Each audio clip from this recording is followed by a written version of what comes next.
Faith Holmes of Washington, D.C., owner of Love and Faith Community Cafe and founder of Oneness.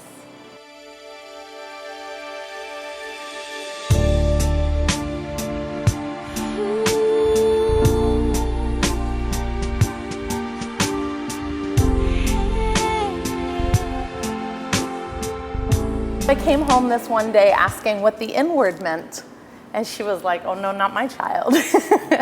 And she took me to a Black Baptist church way out west of town. We were probably the only two white people who had ever stepped foot in the place. And after the service was over, they invited all the children to go off and go to Sunday school. And I looked at my mom sitting in the pew and I said, "I want to stay with you." And she goes, "No, all the children are going off to Sunday school. You're going to go too." And I was like, "I just want to be with you." And I always wanted to be with the adults because I thought I was a little adult. And she looked at me and said, "Faith, what's wrong? Go. Why won't you go?" And I looked at her and I went, "I'm different." Because I was the only white child there that day. And she looked at me and she said, "Good. Now you know what it feels like." I was born in Southern California in La Jolla. Beautiful place. My parents lived out there when I was first born. That's where my mother got pregnant with me. And she said that when she was pregnant, she was standing on the beach. There's this beautiful picture of her with her hands on her belly, barefoot and pregnant. And she said, "I knew I'd have a girl and her name would be Faith." My parents moved to Southern Florida when I was 6 years old. And so I grew up in South Florida. And it was definitely a change, but another beach community. My father was a boat builder, and that's what brought us to Southern Florida, a little beach town called Jupiter. When I was, 6, my parents sent me off to private school, and that was kind of my first taste in putting me on my path, my life's journey, if you will. And in between my junior and senior year in high school, I got to go and serve for a summer at the Baha'i House of Worship in Wilmette, Illinois. And I worked in the Office of Public Information. And that was an opportunity for me to be of service, which was really, really wonderful. I just loved Chicago. When I was growing up as a Baha'i, I had to drive an hour to be near anyone my own age who also lived life the way I did. So being in Chicago, there were like 30 or 40 people all my own age, very diverse, that I could hang with all the time. I'm like, I want to live here. So 2 years before I graduated from high school, I was offered a job in the Office of the Secretariat and the Office of Meetings and Travel. So right out of high school, I moved to Chicago all by myself. Then I had an opportunity to go on my Baha'i year of service, and I went to Eastern Europe for 9 months. When I came back, I went back to Chicago, and I moved in with a Persian family who needed help raising their boys, and because I couldn't figure out how to get back to Chicago. And both of my parents were entrepreneurs, and they didn't really instill in me the need to go to college. But my Persian family did. They were like, "Oh no, you're going to school." And I had a passion for race relations. I started doing a lot. My mother brought me to Atlanta during Martin Luther King Day for many years in a row. We'd drive up from Florida to march in the parade and stuff like that to make Dr. Martin Luther King Day a national holiday. And so I had a passion. Anytime King Day came around, I always did something. So I called, around and figured out where there was something going on for Dr. Martin Luther King Day in Chicago. And there was this church on the south side of Chicago, and I'd called and I'd said, me and some friends would like to show up, and they're like, "Great." And with a name like Faith, I think they assumed that I was African American.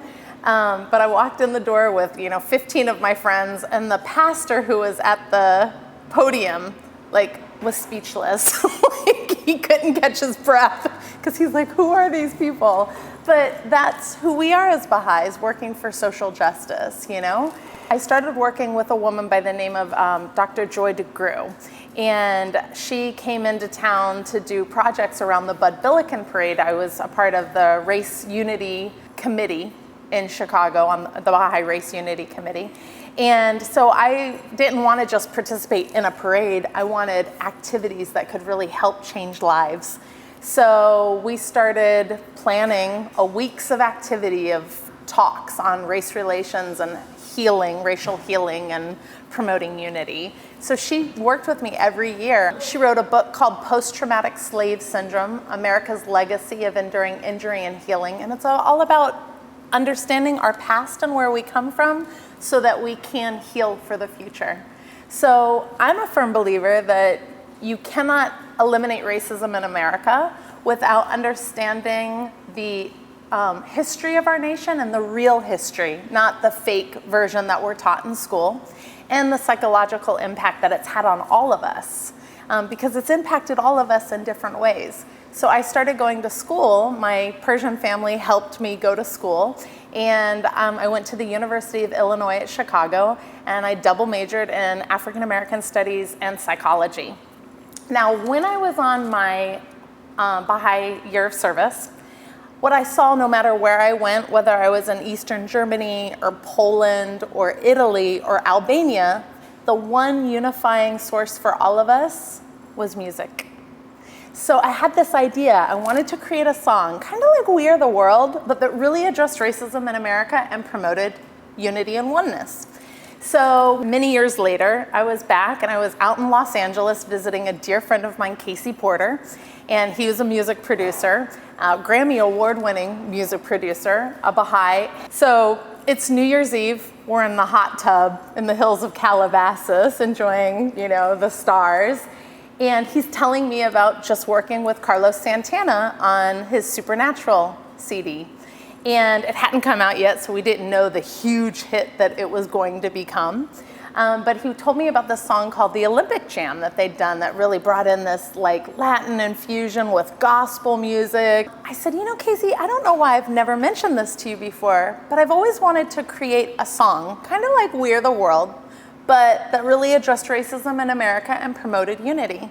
And he goes, that's a great idea, but we shouldn't do just one song, we should do an entire record. And we should team together diverse artists and put it out and do all these programs. And so that night, Oneness was born. Casey was like, pack your bags, you're moving to LA, we gotta get Oneness off the ground. And 3 months later, I was living in LA, developing programs and projects, and we had all these supporters: Carlos Santana, Ricky Martin, Brian McKnight, Shaka Khan, Melissa Etheridge, the list, Sarah McLachlan, the list went on and on and on. Oneness is being revived right now.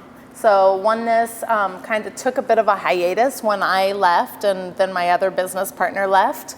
But with everything that's been going on with Ferguson and with New York and with the different unfortunate, tragic killings that have been taking place around this country, Oneness is being currently revived. The mission statement of Oneness is to promote the oneness of humanity through music, the arts, and education. So we do programs in schools, we do after-school programs, we do workshops with adults, we do the Songwriters Summit for Oneness, those kinds of things to help bring people together through music, the arts, and education that address racism and promote oneness.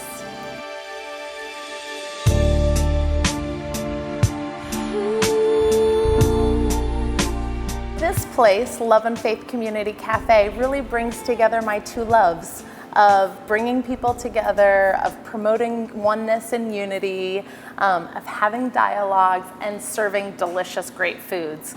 So we won Best Ice Cream in DC 2 months ago, but we have a bigger mission at Love and Faith Community Cafe. We call ourselves a community cafe because we're really trying to build community. We're trying to be a positive force in the neighborhood that brings people together. You may have noticed the tables have quotes on all of them. On one side is a quote on love, on the other side is a quote on faith. So every single time you come, if you sit at a different table, you might have a different inspiration, but we want you to feel inspired coming through our doors, whether it's the music that's playing or the quotes that you read on the tables or the things that you smell or the foods that you eat. We want you to feel uplifted walking out the door.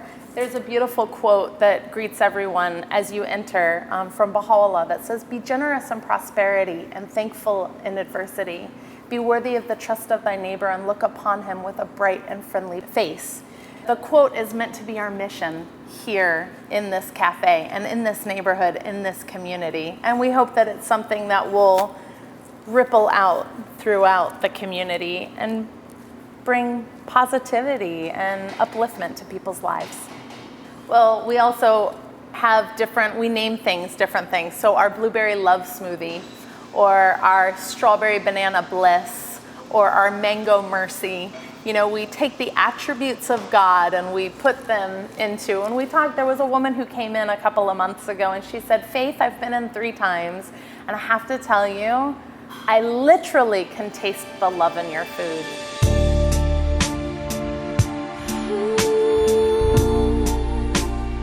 And I think that women and men, although we're equal, we have different capacities and we have different roles. And I think men are much more like bottom line driven and much more nuts and bolts, kind of like the functionality and the mechanics of things. Whereas we as women kind of see the fuller picture at all times. And when you're seeing the fuller picture at all times and you're kind of, you're more of an empathetic type of person and things like that, it's hard to always get down to the nuts and bolts because you're looking at the whole. And, when you're looking at the whole, there are so many things emotionally that also factor in. And I think as women, we often are more emotional creatures. We're said to have equal rights as men and women, but still women make less per capita than men do, and men make most of the decisions in government today. So it's like there's a glass ceiling for women that they can go only so far. Men still very much run the world that we live in, but yet we're kind of given the false sense of security saying, "Oh no, men and women are equal."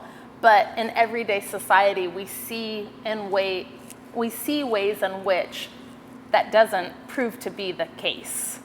So I think we're working towards more equality, but I think it's a bit of a slower climb than we'd like it to be as women, or than we'd expect it to be in a contemporary society. I really think that my beliefs have always really guided my life and the decisions that I've made.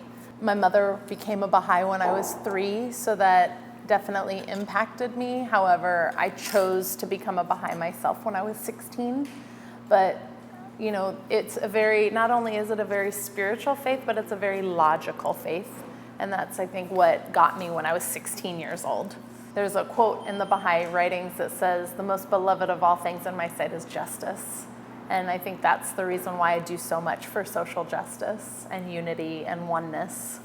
The different issues for women in today's society, I think mostly has to do with inequality and a belief system by society that we can't achieve.